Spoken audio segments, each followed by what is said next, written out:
Hey listeners, at Multiamory, we believe that Black Lives Matter. And as a part of that, we also believe that all of us have a responsibility to use the resources that we have to support the people around us who are in need.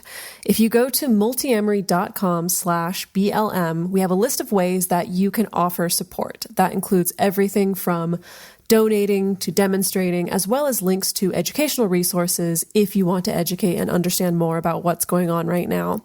So personally, I know that I've felt privileged by many things, including the fact that I have access to mental health care, and I also have a community that supports me in taking care of my mental health. So that's why I want to direct people to the Loveland Therapy Fund for Black women and girls.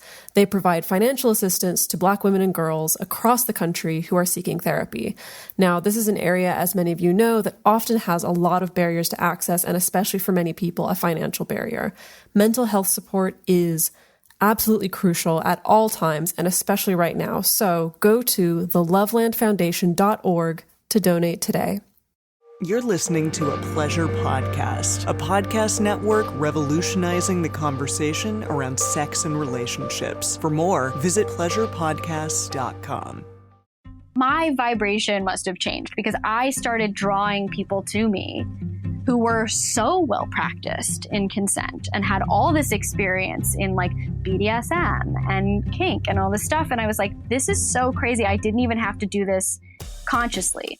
Welcome to the Multiamory podcast. I'm Jace. I'm Emily. And I'm Dedeker. We believe in looking to the future of relationships, not maintaining the status quo of the past. So whether you're monogamous, polyamorous, swinging, casually dating, or if you just do relationships differently, we see you and we're here for you. Forms I know I did, forcing me to form myself to fit. On this episode of the Multiamory podcast, we're talking to intimacy coordinator Mia Schachter about consent and how it can be sexy. She is an intimacy coordinator for film and television, an educator, writer, and a podcaster. On set, she provides a variety of services, including choreography, negotiation of nudity riders, and emotional support to actors, as well as consultation on things like sexuality, prosthetics, LGBTQIA+ issues, ethical non-monogamy, and more. She also teaches boundary and consent classes with private clients. We are so excited to have her on the show today to discuss more on consent and boundaries. So Mia, thank you for being here. Hi, thanks for having me. So can you just give us a real quick overview of how you got into this line of work and what exactly it is that you do? Yeah, well, there's like two separate things. There's this private stuff that I do one-on-one in these classes that I teach, which you mentioned. And then there's the second thing, which is intimacy coordination. So I got into intimacy coordination I kind of like tripped and fell into it. I moved home to Los Angeles a little over 2 years ago. And a friend of mine asked if I wanted to write a romantic comedy about a sex choreographer for movies. And we both kind of thought like, well, this must be a job, but we weren't really sure. And then almost immediately, like within a month of starting to write this movie, all these articles and interviews started coming out about this new job in Hollywood called an intimacy coordinator. And we realized we had to kind of restructure the script and like really investigate what this job was, because it was a lot bigger than what we had thought. You know, it's not someone who just comes in and like tells you where to put your hands and move your legs, whatever. So we started rewriting the movie, and then I got a job as a casting assistant on a TV show. And we hired an intimacy coordinator. So I reached out to her and said, I'm writing this movie. Can I interview you for my main character? And she said, yes. And this was Amanda Blumenthal, who was the only intimacy coordinator in Los Angeles at the time. And this was like a year and a half ago. Oh, wow. Yeah. So I met up with her and interviewed her. And at the end of the interview, I said, like, are you training people to do this? Like, I would love to do this job. I'll pick up your dry cleaning and get your coffee. Like, I'll work for you for free. And she really needed to train people. She wanted to train people. She wanted to learn how to train people, but also wanted to be able to confidently recommend other people when she couldn't take a job. And at the time, there was no one else doing it in Los Angeles. So you were like the second intimacy coordinator in Los Angeles. Well, what happened was, so she trained me and two other people. So there were three of us training at the same time. And then throughout that time, two people who had been doing it, one in Chicago and one in New York, moved to LA. And so I became, and then I think I was the first one working from my cohort. So I think I was the fourth in Los Angeles. Got it. But then how I started doing this other work, this like kind of boundary and consent work and teaching it and sort of coaching it privately, was out of my training to be an intimacy coordinator.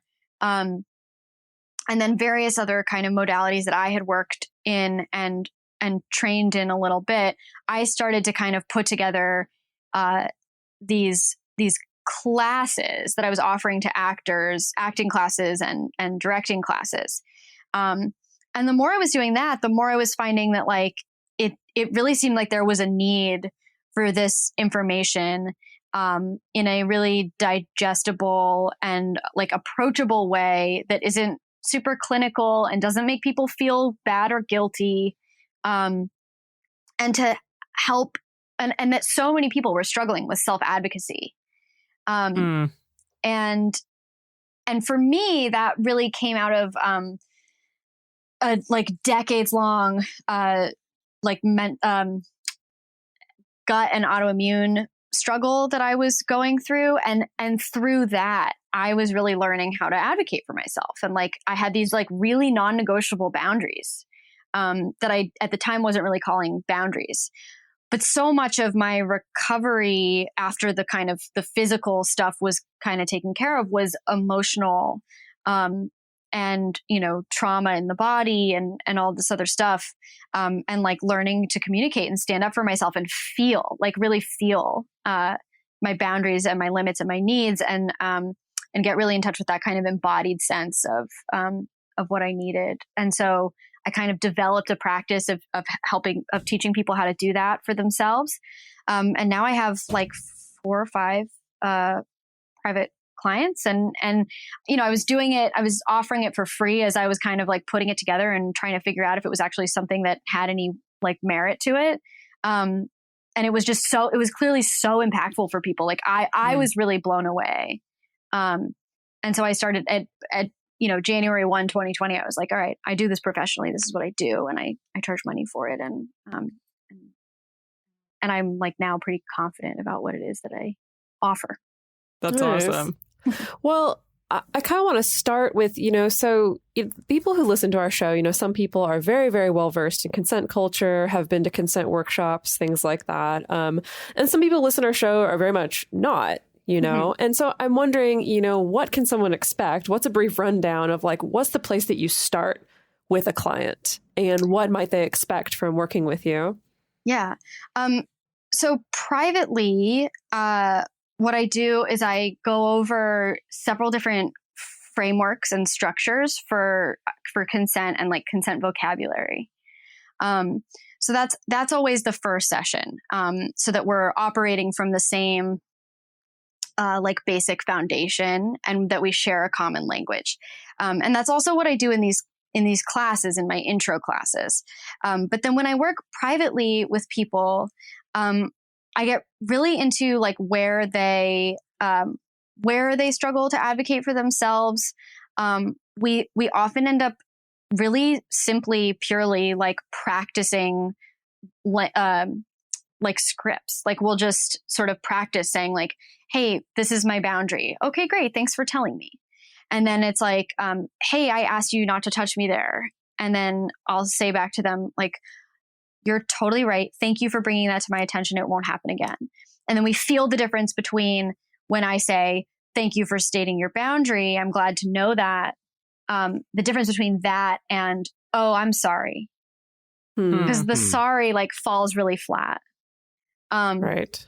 And then it really starts to go in any number of directions. So like a lot of the work that I end up doing with private clients is like, if someone is struggling, if someone is struggling to do kind of like mundane daily tasks, what we'll do is kind of infuse those tasks with meaning. So there's kind of a spiritual component to this work. And, you know, that takes on whatever form is meaningful to the client. And the first thing I do is ask them about their feelings about the word spiritual.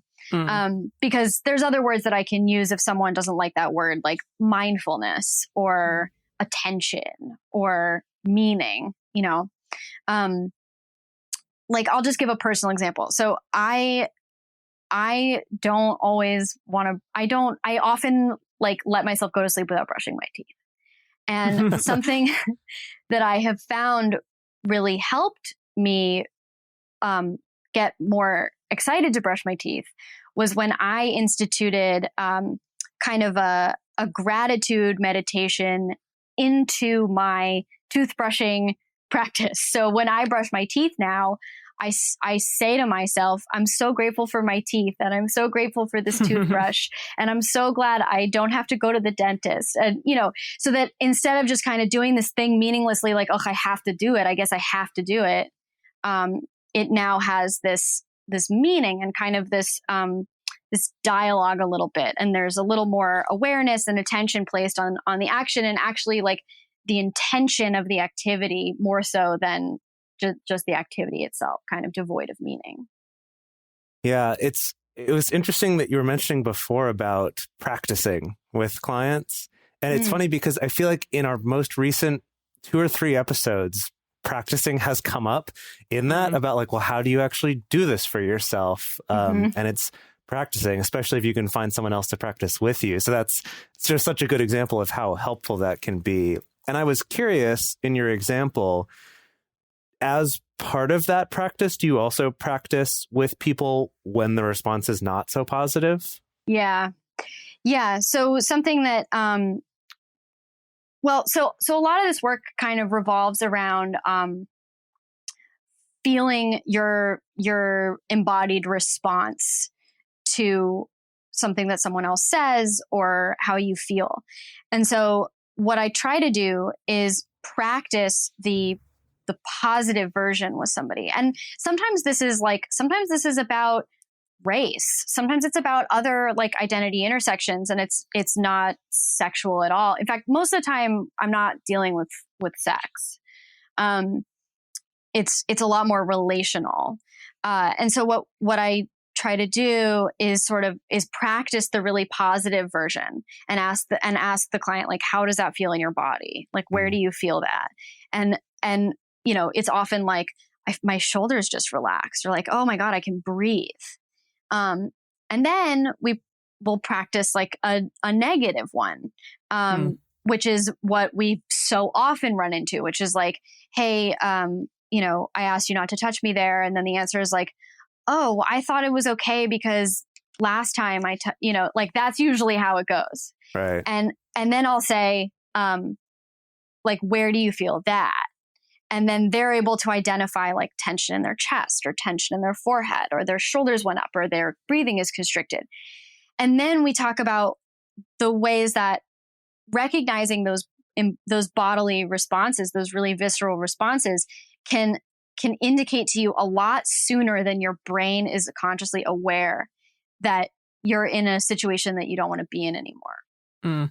Or that, you know, if you start to notice that every time you hang out with this one person, you get a tension in your chest and your shoulders and your breathing is restricted. And every time you leave, you can breathe more easily and your shoulders relax. Like that can be an indicator to you that that's not a healthy person for you to be around. And you don't need to like logic your way out of it. You don't need to go down that kind of like justification path or making excuses path. You can be like, you know what? It doesn't feel good. Right. That's so very powerful. Yeah, I'm curious to clarify a little bit, because I think we are so used to talking about consent within just specifically this sexual framework. Yeah, but it makes sense that like it goes so beyond it. And so, of course, you don't need to share like nitty gritty details of your clients, but I am curious about like more specifics of like the kind of things that people come to you that are not based about negotiating consent around sex. Well, I'll talk about some. So I teach these classes, and one of the intro classes that I teach 2 different intro classes. One is an interpersonal class that has nothing to do with sex. And then one is a sex class. So it's intro to consent and boundaries around sex. And the interpersonal one, I actually find a lot more interesting because we don't realize the ways that consent comes up constantly in our personal lives. So here's just like an incredibly simplistic example. I was with a friend several months ago. We were at his house, and we were going to go somewhere else, and we were going to get in the car, and I didn't want to drive, and so I was going to say, "Do you want to drive?" And then I realized that if I said it that way, I was making it seem like I was offering him something. Do you want to drive? As though he would be like, oh my gosh, thank you. Yes, I would love to. When in fact, my motive was that I didn't want to drive. And so there's ways that we can modify our language to be clearer about what our desires are and who it's for. Like I was making it seem like I was offering him something for him. Do you want to drive? But instead, it was really for me. My desire was not to drive. And so I said, would you drive? And then by doing it that way, I was giving him the ability to like make an informed decision about what it was that he was agreeing to.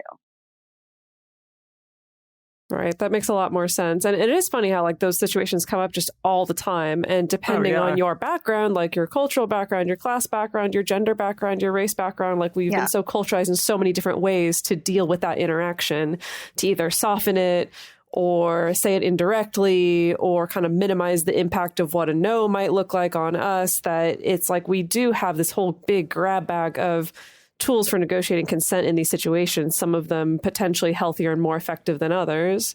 Yeah.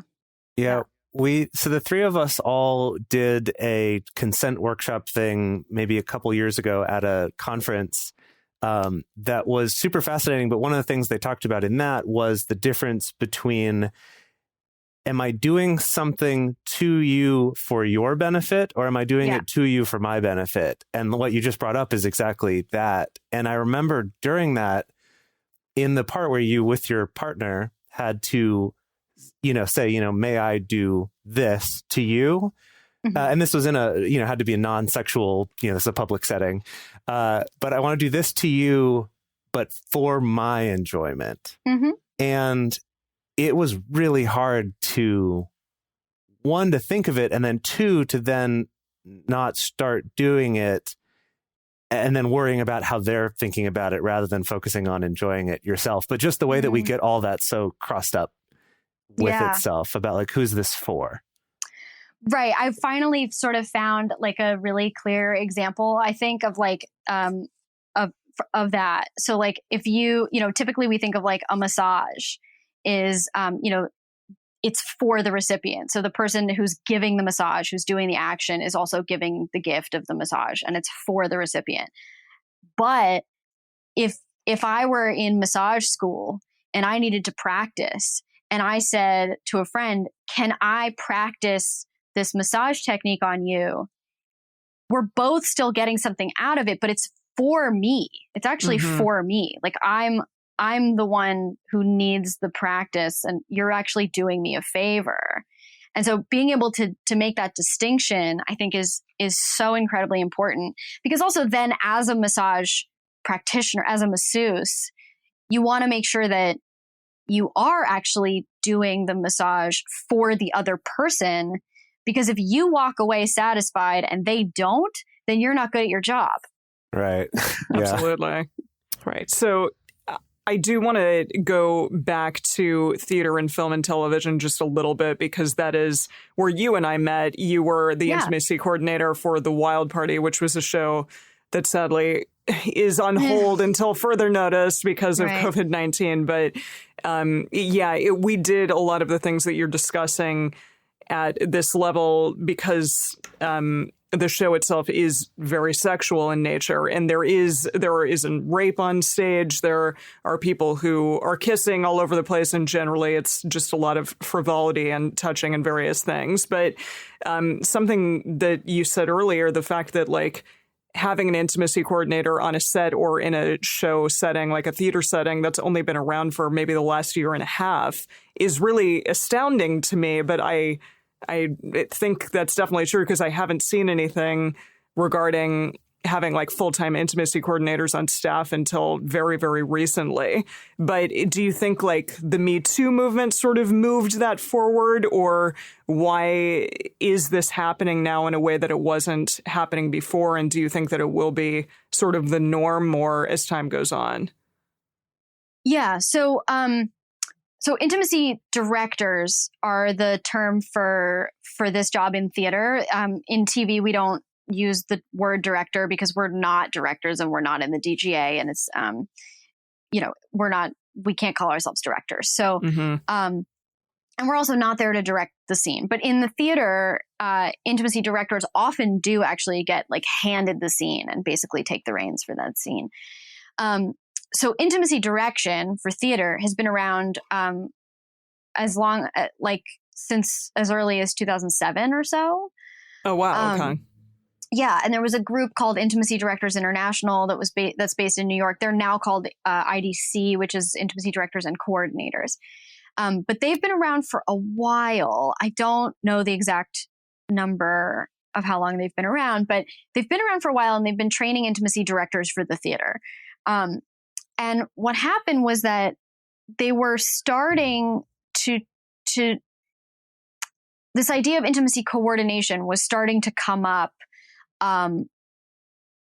several months before October of 2017, when the Harvey Weinstein article came out. I believe, I may be screwing up, and I'm like thinking of the people who are going to listen to this podcast and be like, Mia, you're wrong.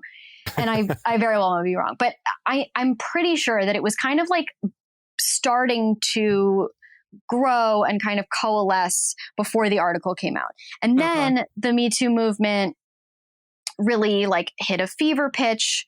And I also want to acknowledge that the Me Too movement had been around for a good long time too with Tarana Burke, but it really came into like very much national mainstream consciousness after that article came out. And then there was a lot of press around the intimacy coordinator on The Deuce for HBO, which was Alicia Rodas. And so she was,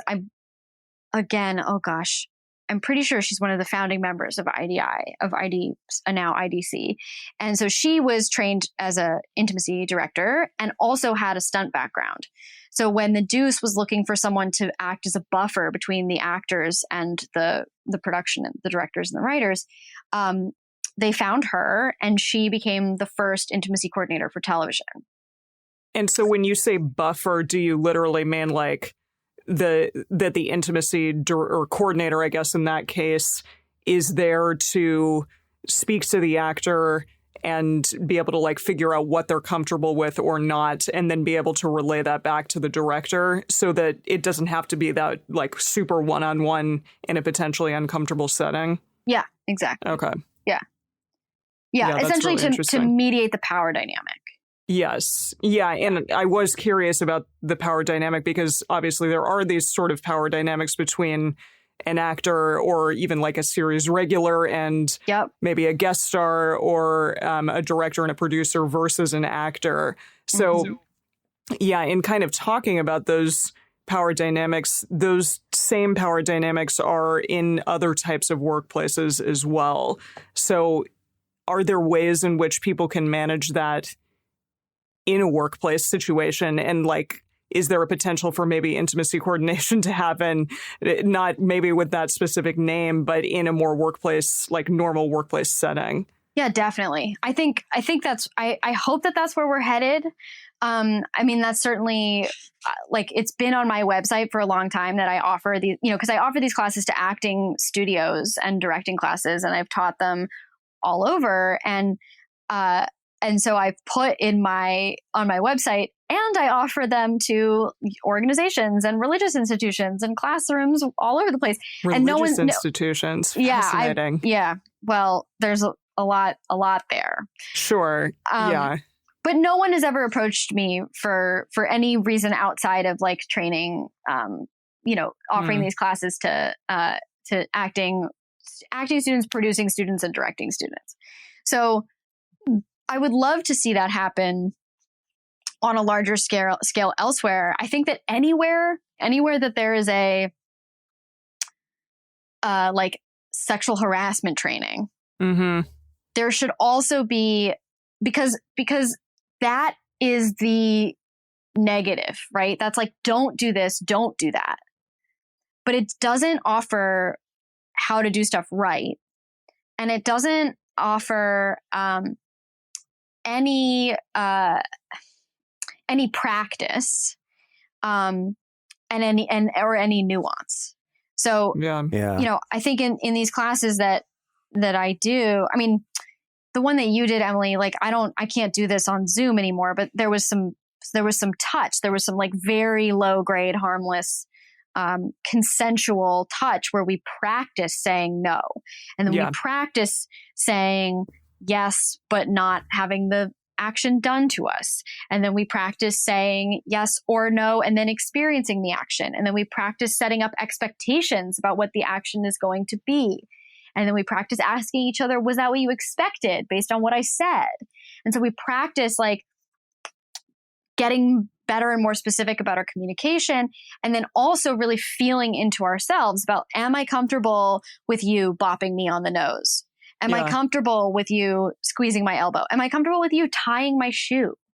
Am I comfortable with you standing behind me? I think that's so fascinating because often you don't know until it occurs. Yeah. And I think in those moments too, like maybe conceptually you'd be able to say, yeah, okay, if somebody like stood really close behind me and I knew who it was, I'd be okay with that. But when it happens in the moment, you can have a very strong visceral reaction to it that perhaps you didn't even expect. Yeah. So that is really interesting, having that one-on-one interaction in that way. Yeah. One of the ones that comes up a lot is that almost in every class that I teach, someone says, can I like bend down and untie and retie your shoe? Thinking like, whatever, no big deal. Yeah. And then the person says, okay. And then all of a sudden there's this person whose head is right in your crotch. And there's this shift in height. And there's like this kind of act of servitude, it feels like a little bit. And all of a sudden, like the whole dynamic is thrown off. And then what happens is the person who tied the shoe often says, was that what you expected? And the other person says, you did exactly what you said you were going to do, but I felt completely different from what I was expecting to feel. And being able to even parse that out. Like sometimes things are not what we expected, but they're okay. And sometimes they're exactly what we expected and they're not okay. Yeah. I think something that the whole conversation about consent and stuff always brings up for me is that culturally, I feel like we're brought up here in the US at least, and I think a lot of Western society, in this very like contract focused culture of like, well, you signed a thing, so there's no backseas, even if it wasn't what you expected. And we see that all the time on our TV shows. I've been catching up on Silicon Valley recently, and that's like the recurring theme through most of the seasons of that, of like getting themselves in bad situations by not understanding the contract they were signing entirely or the fine print. And what sucks about that is that while that may make for very interesting legal dramas and intrigue, it's not a good setup for how consent conversations, even on mundane things, should go, which is that it's like this ongoing conversation and not just, X happened, so therefore Y. So like a lot of times when I talk about the work that I do, someone will crack a joke about how, well, now, celebrities make you sign a contract that you agreed to have sex with them so that you can't file rape charges after the fact. And I do believe that is happening. However, if consent is ongoing and reversible, then just because I signed a contract 5 minutes ago that said, yes, I'm having sex with you by my own volition, that doesn't mean that now I still have to do it, or that you can't then push my limits or even rape or assault somebody, because just because I agree to have sex with you, that's not really giving specific consent. I didn't agree to every single sex act and being touched in every single place and all those different things. And I'm allowed to change my mind. So those I mean, you know, whether they're mythical or real, they're irrelevant. They're not really addressing the nuances of consent. And also what you're bringing up is this idea of consent as permission. But I see that as just like the tip of the iceberg of what consent is. Like consent is really an agreement that we make with people. It's not just like, can I do this? Yes, you can. Okay, consent has happened. Though that's one form of consent. But consent is an agreement and something that you update constantly. And consent as a practice. Consent as a practice and a language and vocabulary and a structure and a way of thinking, I think is a lot more of what we need to be learning and teaching and working towards, rather than like, you know, when people say, make sure you get consent, and what they really mean is like, ask if you can do something. Mm.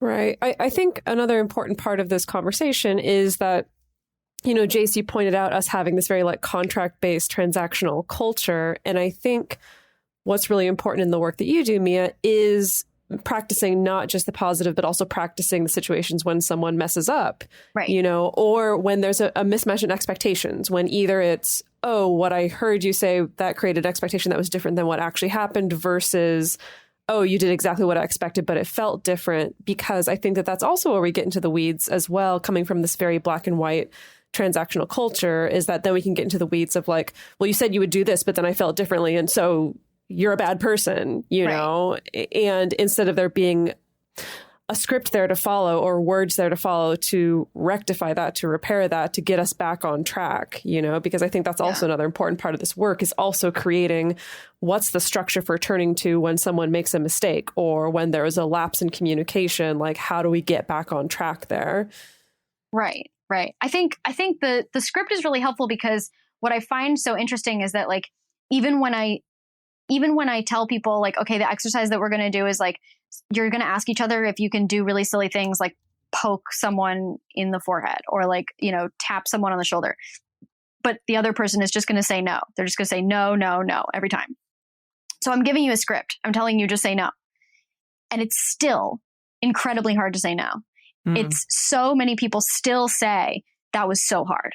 Like, and it still felt like rejection to the other person. So like, even though they knew it was coming, people will still feel rejected.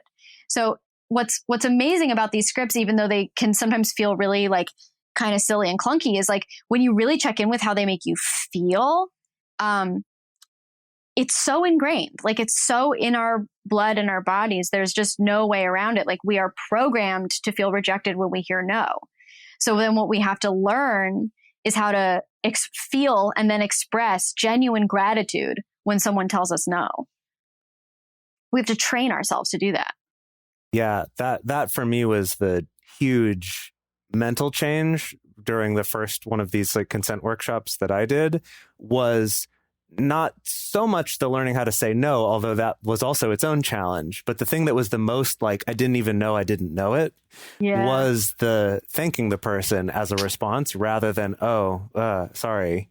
Right. Like, I shouldn't have asked. Right. Oh, I've screwed up now somehow for even asking. But it's like, oh, thank you for letting me know. I really appreciate that. And as I've thought about that more, it's like become even more impactful to me, I guess, this idea that because it's so hard to say no, if someone ever does clearly communicate a no to you, it's like they've given you a gift. They've done something that's hard. They've done something that takes a lot of courage potentially to tell you that. And now you know, like it's actually clear. And it's like, wow, thank you. Thank you for that. And that for me, like really actually helped a ton in terms of receiving rejection too. And like not having it feel like rejection, I guess.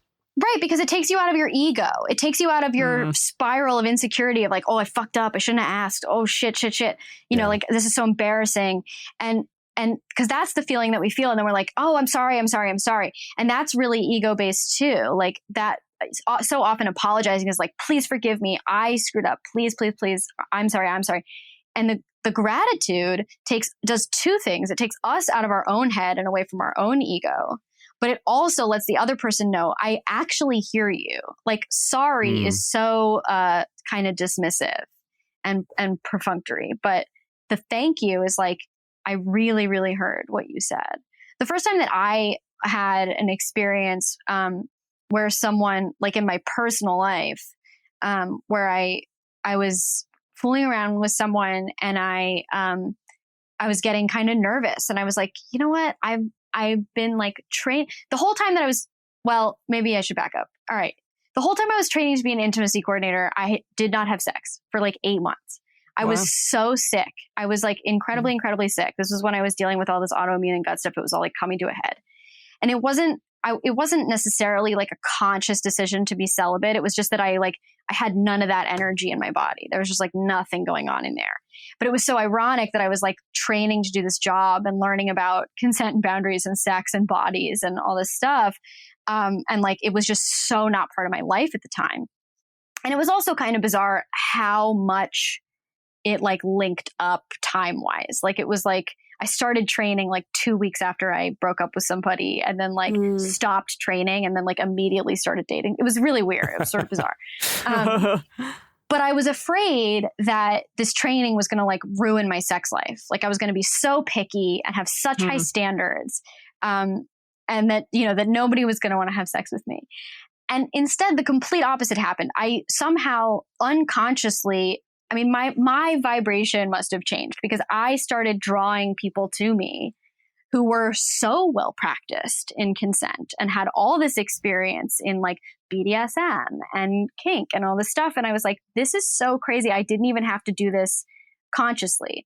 And so I started sleeping with somebody, and this was before we were sleeping together. We were like fooling around, and it was kind of getting to a point where I was like, well, do you want to move?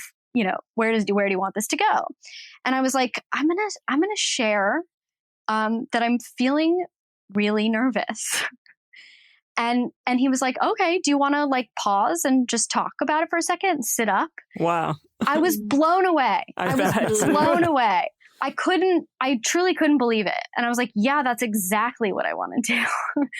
And I sat up and and he was like, is it emotional? Is there like a specific thing? And I was like, and he was like, you don't have to share with me, but if you want to, like, let's talk about it. I was like, yeah, there's a trauma. And so I started telling him about this trauma, and I was now trauma informed. And so I was simultaneously like having an experience and observing myself having an experience of like, oh, wow, I'm like really hot, and my heart's pounding, and I'm like not making eye contact with you as I tell you this. And I'm like playing with the quilt. I'm like fiddling with, I'm like nervously fiddling. I was like, wow, this is really interesting. Like, this is exactly what you would think would happen if I were nervous. And I shared it with him, and he said, thank you so much for telling me that. I am so glad to know that. And it was so clear that he then felt like he could treat me better moving forward. And I mean, I'm getting like a little verklempt talking about it, because it was just it was so new, and it was so shocking and so simple. Wow. So incredibly simple. Jeez. Yeah.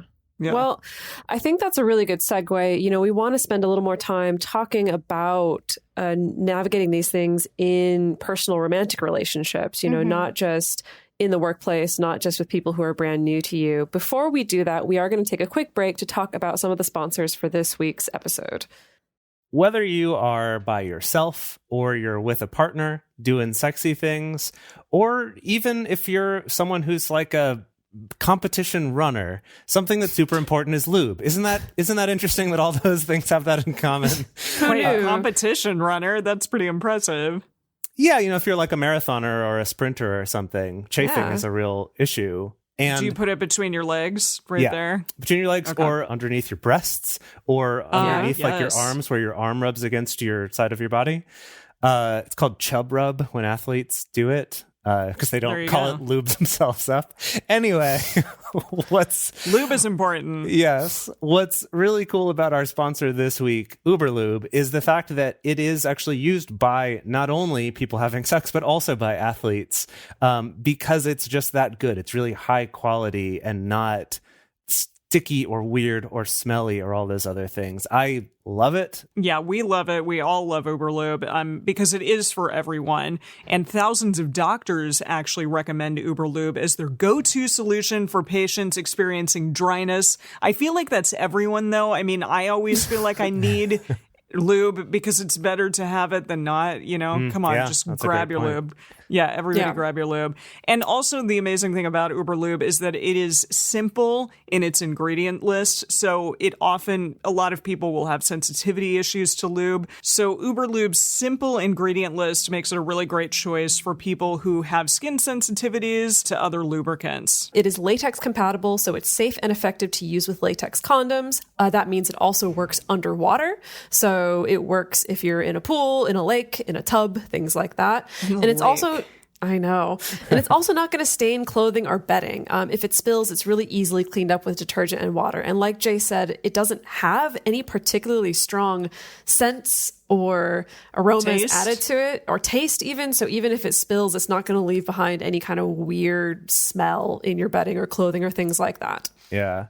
And right now, they're offering Multiamory listeners a special 10% offer and free shipping if you use the promo code MULTI at uberlube.com. Again, that's 10% off, free shipping. Just use promo code MULTI, MULTI, at uberlube, UBER, lube.com. Here at Multiamory, we believe that if you are in a non-traditional relationship, you should have access to content that acknowledges you and affirms you. And we also believe that it should be freely available. Which is why we continue to create the Multiamory podcast now after 5 years and continue to keep growing this. During lockdown, podcast listening overall is down, but specifically categories like relationships are down versus categories like news, which are through the roof right now. But in spite of that, it's still really important to us to be able to offer this show for free to the people who really want this information and who need it. And not only that, but we've also started offering listener hangouts twice a week that are free and open to everybody. You can get more information about those at multiamory.com/hangout. And it's something that has helped some people to kind of get the only community or the only social interaction that they're getting at all right now, or at least a significant part of that. And that really means a lot to us. And the fact that we've been able to offer even more during this time when listenership is down is 100% because of the support that we get from all of you on Patreon listening to this show. So when you support us and give back to something that hopefully you believe in and that others like you believe in as well, then we will give you a little something to say thank you. Things like our private Facebook group, our private Discord community, early releases of the show, bonus episodes, and private video discussion groups with one of us every single month. So join our amazing community of listeners and the amazing community of people that help make this show possible, and go to patreon.com/multiamory and sign up to become a patron today. So let's move along to talking about consent and what role that plays in your personal relationships, maybe your long-term relationships. So outside of specifically like doing something like going to a consent workshop or things like that, what are some things that couples can do to establish and enforce personal boundaries and navigate personal consent in their own relationships? Well, I love the 3-minute game, Betty Martin's 3-minute game. It's the basis of it is like asking, like giving and receiving. So like asking someone, what do you want to do to me? And then what do you want me to do to you? And kind of practicing both like making offers and making requests. That's a really good one. And how does the game work? Then what? Yeah, is that for 3 minutes? Oh, yeah. And then you do it for 3 minutes. Okay. Yeah. Got it. And then you can add components like feedback. Like maybe if you, then you can give people feedback afterwards. One thing that I did recently that was fun, that I was guided through at an event was like, practicing giving and receiving feedback just by hand massage. So like, you just give someone a hand massage for 2 minutes, and every time you move or change pressure or change stroke, like whether it's circles or up and down or side to side, you check in, like, is this better than this? Do you like this? Is this better? And then you watch their face and you watch their reactions and you watch for like nonverbal cues. And you just keep checking in. And some people start to find that like I'm a lot better at asking questions than I am at giving feedback. Mm. So like Right. I can request feedback, but I have a harder time giving feedback. So just like starting to notice those things kind of about yourself and practicing that. Also, I really think practicing these scripts like before you're in the heat of the moment. So, one of the examples that I love that I heard on queer sex ed is like, so in a BDSM context, like if you've decided that if the dom calls the sub like a slut, and you've agreed on that, like calling a safe word can be really, really scary, and you don't want to disappoint anybody. Also, doms are often really hesitant to call safe words. Like it's sort of, a misconception that like the safe word is for the sub exclusively. Yeah. But so being able to practice ahead of time, like, don't just agree on a safe word, practice saying the safe word before you need the safe word. So if your safe word is potato and you want to say, okay, let's practice this, potato. And then the other person says, thank you for saying potato, slut. Then you've done it. You've like gotten it out of the way. So often, like the scariest time to do anything is the first time. And once you've kind of gotten it out, it's so much easier to do it. So I think especially when you know someone really well, like being able to kind of imagine future situations and then like how you like practicing ahead of time, how you want to be able to communicate about something. And then, practicing it so that later you can be like, oh, I've already done this. It's like in my body. I've done it before. This is familiar. And so even though you're now in the heat of the moment and you're not necessarily totally in control of all of your wits, you've done it before. Yeah. Other than that, I I'd love have to that. really, really dig in. So we were talking earlier about power dynamics and how that can show up, like with a director to an actor, or, the star of a show to someone who's just has a few lines, right? Or they're just, hot girl number one, or like whatever their role is, right? There's a very serious power dynamic there between those people. Yeah.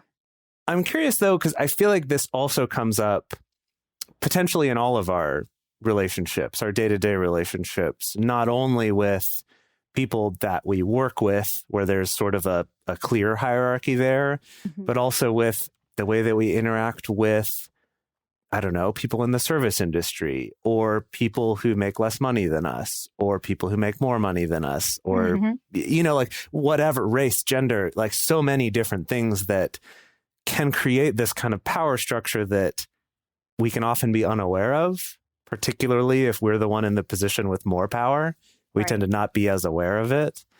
And I'm just curious if there's if there's ways that people can approach that in their personal lives that does, I guess, feel natural. Or what I've loved so much about what you've been sharing is kind of the real life experience of here's how this looks in real life, not just theoretical. Oh yeah, consent is X, Y, and Z. See, we're done.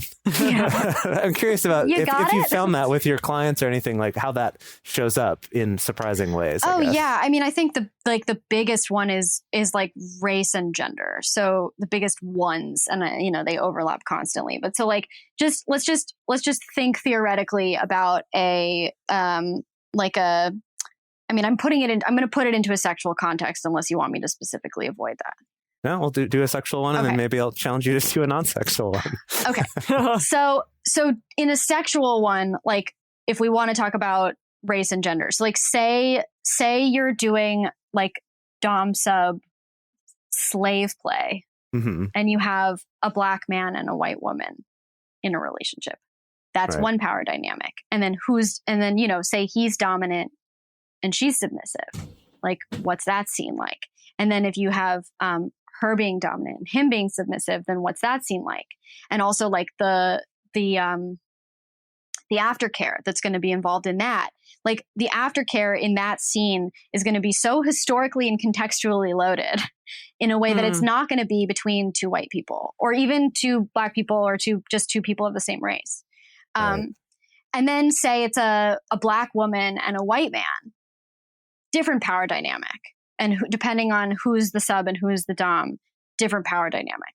So we have to be thinking like intersectionally about even our sex lives and the ways that those power dynamics play out, because we're each going to have very different triggers that are going to be based in our family structures, our history, our inherited trauma, societal implications and histories of all the different complexities of who we are. So I think it's really easy for a lot of folks to kind of disregard those power dynamics in their private lives and like hope or strive to live privately in a vacuum outside of those contexts. But we simply can't, and that's not a really good way to try to take care of each other. So I think acknowledging those power dynamics, talking about those power dynamics, and figuring out the ways that they kind of, can continue to be hot, because power dynamics are hot. And that's like something that we're all going to have to kind of grapple with in the wake of this movement of like, our workplace relationships forbidden now? No, they're going to keep happening. So how do we navigate them ethically? And how do we navigate consensual relationships when there is a power dynamic at play? We cannot remove power and we cannot prevent people from falling in love. Right. Yeah, I was thinking about this because I watched a TikTok from The Rock recently, and I was bear with me. This is going to be a little bit I tangent. can't wait to see where this goes. Does this go I in the still show don't know what notes? TikTok is. What is TikTok? Okay, keep going. Okay, so it has nothing to do with the contents of his TikTok, but I was just thinking about The Rock, and what an imposing, intimidating physical figure he is, right? Just being this huge, super muscular guy with no hair. That there's a certain like feeling that gives you. There's a certain sort of power, like a physical power inherent in that. And then I was thinking though about in every interview and video and everything, he just seems like a little teddy bear. Like he seems so sweet. And it kind of got me thinking about that because I noticed for me a few years ago, I went through this weird period of adjustment with that because I grew up as this little skinny nerdy kid. And so the way I interacted with the world was as this little skinny nerdy kid who gets pushed around, like isn't tough, is physically intimidated by other men, is not intimidating to women, or at least I felt that I wasn't. I realize now that's not actually probably how that was experienced, but that was my reality. That's how I thought I was. And then a few years ago, I went through this period of getting into weightlifting, and I got significantly larger than I was. I think Emily and Dedeker can attest that like my just sort of physical presence got a lot bigger and stronger. And I found that it created this weird disconnect with the people I was interacting with, where I wasn't getting sort of the same reactions that I used to get from my interactions with men or women or whoever. And it took me quite a while to realize it's like, oh, because in my head, I'm still this thing, which gets this response. But in everyone else's reality, I'm something else. And that might not be the same for everyone, but just seeing that, like, that also changes. And you might not even be aware that it's changed because you still are usually the scared little kid version of yourself that's inside. Well, you're making me think of like girls who shoot through puberty in high school or middle school and like, being suddenly totally sexualized by people around them and just having kind of no idea what's going on. And maybe like at first enjoying the attention and then like, and then shifting it and realizing like, oh, this is actually like really gross and predatory. I mean, I went through that myself. I remember feeling like, when am I ever going to go through puberty? Like, is this ever going to happen for me? And then finally it did. And there was a period of time where I was being objectified. And I I liked it. Like there was some pleasure that I was taking in being noticed in a way that I hadn't been noticed before. And then it took me a little while to start to realize like, oh, actually, I really don't like this attention. The way that I'm getting it is, and now I have the language to say like, it was unintentional. You know, it was a very objectifying, non-consensual, not unintentional. It was non-consensual. And it was, very objectifying, and it was, you know, from strangers. But I had to really then update my perception of myself. Like I have to be very, and I think that we all have to be this way. This is something that like, this kind of is making me think about this idea. Like I've heard this from so many people, and it really just kind of grosses me out when people are like, well, I just flirt with everyone. I flirt with everyone. I'm just a flirtatious person. And I just feel like, you know, we have to be willing to acknowledge the effect that we have on people. Like we cannot pretend to be blind to that. And if the effect that you're having on people is that you set their hopes up in a way and make them feel a certain way, that makes you feel good because you like the response that gets for you. Like you have to be held accountable to, unless you're one of those awful people who says like your feelings are your problem, you know, then like we have to be willing to take some accountability if the information that we're getting, even non-verbally, is like, I'm starting to see that I have this effect on people. Is that the effect that I want to have on people? Is it miscommunicating my intentions? Is it accurate about where I plan to follow through on certain things and how I plan to continue these dynamics? If it's not, then you're miscommunicating. You're not communicating well. And so if to walk around saying like, well, I just flirt with everyone, or you know, the to go back to the puberty example, like to be I think that we can kind of use that in our favor when it comes to insecurity, because if I walk around thinking that I'm a hideous monster, but people are constantly checking me out and asking me out and flirting with me, then there's a disconnect between like how I see myself and the information that I'm receiving about how other people see me. And we have to be able to kind of like meld those two so that we have an accurate idea of who we are and how other people see us. Otherwise, you know, I don't know. Then you get into things like body dysmorphia or whatever. Like, you know, that's just whole other can of worms. I kind of went on a tangent there. Sorry. No, it's. I think it makes sense. It's that fact that like we have to learn to marry the fact that we have this subjective reality that sometimes doesn't fall in line with everybody else's subjective reality. You know, and I think that's hard because it's kind of like you're pretty much always the protagonist of your own story, not always the hero necessarily, but at least the protagonist. And you know what your motivations are, and you know what your thoughts are, and you know what your feelings are in any given moment. And it can be so easy, I think, to project that into a situation, you know, like your example, the person who's like, oh yeah, I just flirt with everyone. And we can kind of project like, well, I know that I don't have a bad intention with that, right? You know, and I know that my intention is, why can't other people know that, you know, or I know, you know, like for you, Jace, like I know that on the inside, I'm a skinny, nerdy kid, right? You know, right. And that's what motivates me. So why wouldn't other people pick up on that? You know, that I think that is something that I think personally is just a really important part of growing up, which is just learning that we all have these subjective realities, and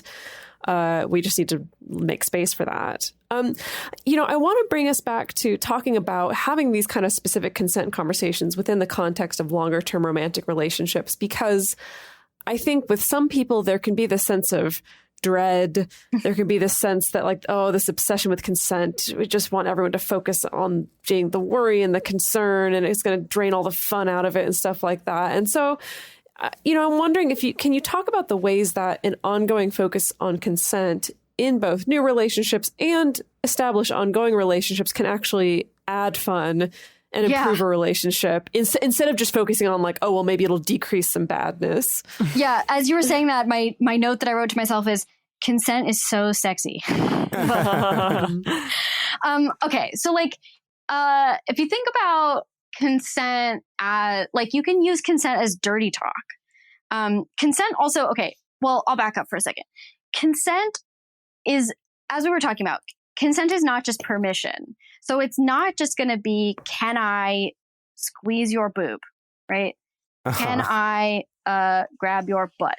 It's going to be like, it might be in the because you've established that that's something that you do together. Consent might be as simple as doing it and looking at somebody's face to check if they're enjoying it. Like that might be consent. But consent can also be an agreement, and it can also be preparing someone's nervous system. So I'll talk about consent as an agreement first. So say you want to go down on somebody and you want to do it for them, right? It's like in service of them and their pleasure. Okay, so you could set a timer and you could say, for 20 minutes, I'm going to go down on you and it's for you. So I want direction and I want feedback unless you don't want to give it to me. And anytime that person then starts to think like, oh God, they've been doing this a really long time. Should we switch? Like, should I reciprocate? They can remind themselves, oh no, we agreed that for 20 minutes, it's for me. And then you can switch, instead of switching positions, you can continue doing the same action, but you can have the person who's doing the action do it for them. So then for the next 20 minutes, they continue to go down on you, but it's for them. And so then it's not going to be so much about feedback. It's going to be watching this person devour you and be creative with their expression of desire on your body. And that also might be where you start to learn new things that you like, because you're not so focused on like, hey, this usually works for me. Like do this thing that I know will get me off. It's going to be more about witnessing them taking pleasure in you. So like that's a way to play with consent and as an agreement. And then consent is preparing someone's nervous system. So like, I'll give a non-sexual example first. I was at the dentist a couple months ago, and my dentist was, probably unbeknownst to her, practicing really good consent. She was saying to me, I couldn't speak and I had the thing in my mouth. So she was like, wave your hand if you need to stop and give me a thumbs up if you're good. Okay, great. I have a safe word and I have a go word. Right. And then she said, okay, now you're going to feel a little air. Now you're going to feel a little water. It might be cold. We're about halfway done. So like, to me, that was a consent practice because she was preparing my nervous system for what I could expect to happen. And also giving me the tools to communicate with her about what was okay and what wasn't okay. So in a sexual scenario, if you say to someone, and okay, so like, are you all familiar with the acronym FRIES for consent? Like, yes. Oh yeah. Okay. Okay. Oh yeah. Okay. Whatever. But please, go over it real quick for our listeners. Go over it for the listeners. So consent is freely given, reversible, informed, enthusiastic, and specific. So I specifically want to talk about specific because I think that specific is the hot one. I mean, all the other ones are great too, but specific can be really, really hot because you can say to someone, I am going to lick you here, touch you here, squeeze you here, do this to you and do this to you. And then watch their eyes light up. And then you have consent. I don't think, and then, if they start to look off to the side or like break eye contact or kind of like, do one of those, like, okay, that's a no. Check in. Like, what about that do you not like? What do you want? Because sometimes it's like, let me take a shower first. You know what I mean? Like sometimes it's not that they don't want you to do that to them. It's that they're just like worried about, whatever. Like we all have our insecurities that prevent us from experiencing the utmost pleasure all the time. But, so that's another way that consent can be super duper sexy. Consent can be planning the sex later. Like if you like, instead of being like, would you like to have sex with me later? You can be like, here's what I want to do to you later. Is that cool? And then the person can then like daydream all day about what you're going to do to them later. And you've accomplished consent. I feel like this also, even in a non-sexual situation, in terms of like preparing the nervous system, like you said with your dentist, I could also see this even on a day-to-day situation where, like, for example, my job when I'm there in the office in LA, it's with some of the people there, I've become pretty close friends with over the several years that we've all worked together. But still having this sense of like someone's going through a hard time. Like one of my coworkers, her dad died last year. And this question of like when she's at work of this like would you like a hug right now or would you like your space? But like also kind of giving the option for a no. So it's not just like you have to say no to me. It's like pick one or the other. Then it's like she could say like, yeah, a hug would be great. Or it's like, no, I'll probably start crying if I got a hug. So I'd rather not do that right now. It kind of either way sort of gave her like I guess sort of that preparation for whatever it was going to be. Yeah. Rather than just kind of you springing also it on them. It sounds like you also made it really equally easy to say yes and no. I think something that was taught to me in my training was your yes is only enthusiastic if you are equally empowered to say no. Right. So if you don't actually feel that no is a viable option, or if you're scared to say no, or if you're not in the habit of saying no and it's really hard for you to say no, then your yes is probably it's not as enthusiastic as it could be. And so it sounds like you were taking the steps to help ensure that a no was just as easy as a yes. And I think that's a beautiful thing. We've talked so much on this show about how in relationships often there, as you said, like there's that power dynamic, but a lot of people feel like, well, I'm with you, so I'm entitled to your time or your body or your energy or any of those things. And so it does become so hard to feel like you can say no to someone who you're so established with and who maybe, they're doing something really nice for you, or they're taking care of you in a financial way because you've lost your job or something along those lines, and to say no to that is really challenging. So, yeah, I guess in that kind of way, I mean, just with the things that you've talked about, are there ways in which people can maybe just practice like being able to say no to each other and make it so that it's not such a charged thing all the time? Yeah, I mean, I would practice it in like really trivial ways, like can I bop you on the nose kind of thing, just back to that one where you just practice saying no and pay attention to what it feels like when it's when the stakes are really low. And if you practice saying no to like, can I pour you a glass of water? No. Oh, thank you for telling me. Like if you practice it with those really, really low stakes, it will get easier to do it when the stakes are higher. I just want to kind of note that like, obviously we're talking about practicing this stuff within like a relatively healthy relationship.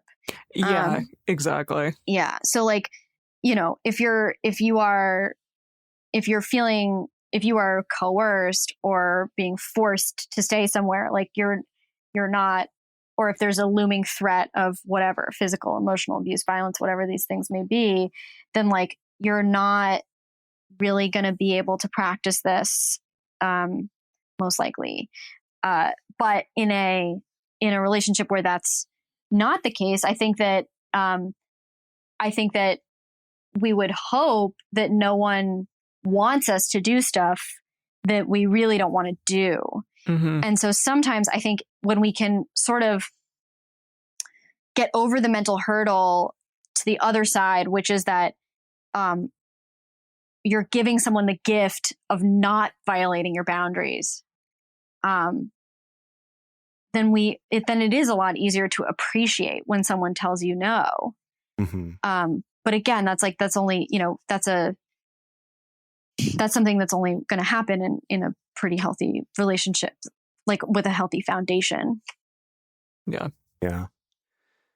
So we're at the end here. But for our listeners at home who, for example, might not have a partner specifically to practice this with, or might not have that, or are just interested in taking any of your classes or private coaching, or maybe even they have a business and are like, actually, like our either we don't have a sexual harassment training seminar, or we do and it's shit, because most of them are.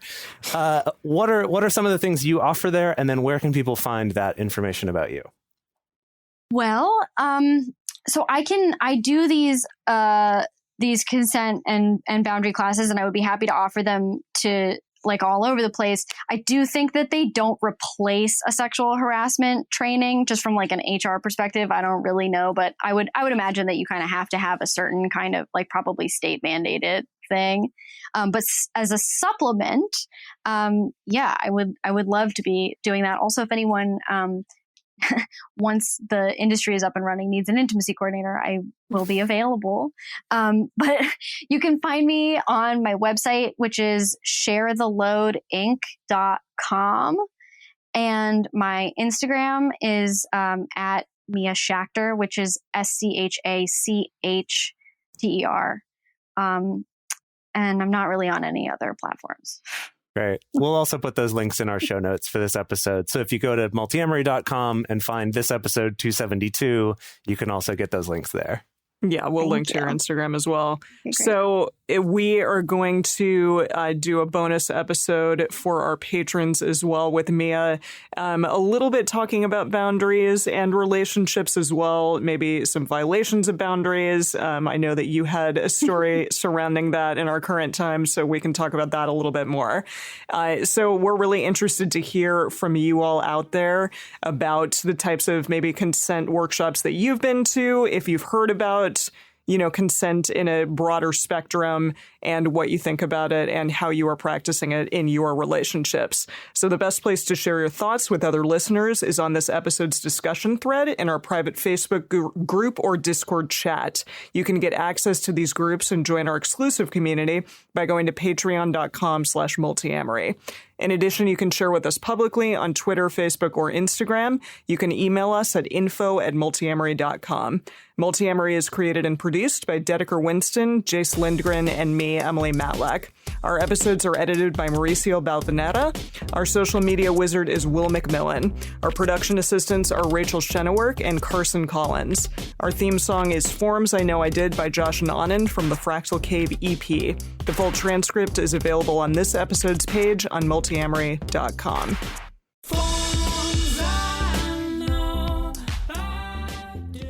Hi, this is Sunny Megatron from American Sex Podcast. So the question of the month is, what is my number one sex tip for quarantine? Okay, listen. Don't stress over how much sex you do or don't want right now. Don't worry if it differs from your partner's needs or that your turn-ons are suddenly very different. You see, stress directly affects libido. You might be so freaked out right now that it's killed your sex drive. Or you might be one of those types that respond to anxiety and fear with increased sex drive. It even has a name, the apocalyptic hornies. So, rather being consumed with, is this normal? Just take a deep breath. It's normal. You're dealing with things the best you can, and things might be different for a while, and that's perfectly okay. Sometimes just reassuring yourself of that is half the battle. If you want to hear more from me and my co-host, Ken Melvoin-Berg, check out American Sex Podcast at americansexpodcast.com.